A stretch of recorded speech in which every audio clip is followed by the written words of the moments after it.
मला पिठलं भाकरी इतकी आवडते ना की ताटात जर आलं ना तर माझी भूकच दुप्पट होते. तुमच्याही बाबतीत असं होतं का? चला तर मग बघूया आज झणझणीत पिठलं आणि भाकरी कसं करायचं.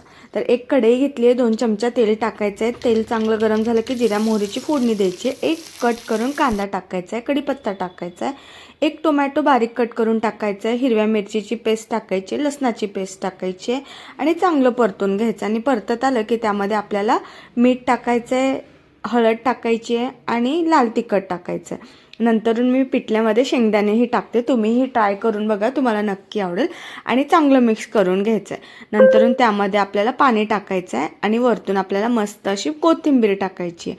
नंतर मी त्यामध्ये चिंचेचं पाणी टाकते. जर तुम्ही टाकत नसाल ना तर चिंचेचं पाणी आणि शेंगदाणे टाकून बघा आणि चांगल्या चमच्याच्या साह्याने मस्त असं मिक्स करत राहायचं आहे. आणि पिठलं शिजलं कशावरनं ओळखायचं, त्यामध्ये एक चमचा उभा करून ठेवायचा. तो जर उभा राहिला तर समजायचं आपलं पिठलं मस्त असं शिजलं. ही माझ्या मम्मीची ट्रिक आहे. आणि 2 मिनिट तरी झाकून ठेवायचं. आता बनून तयार आहे पिठलं. भाकरीसोबत गरमागरम मस्त असं खायचं आहे. तर व्हिडिओ आवडला असेल तर लाईक करा, शेअर करा आणि सबस्क्राईब करायला विसरू नका. भेटू.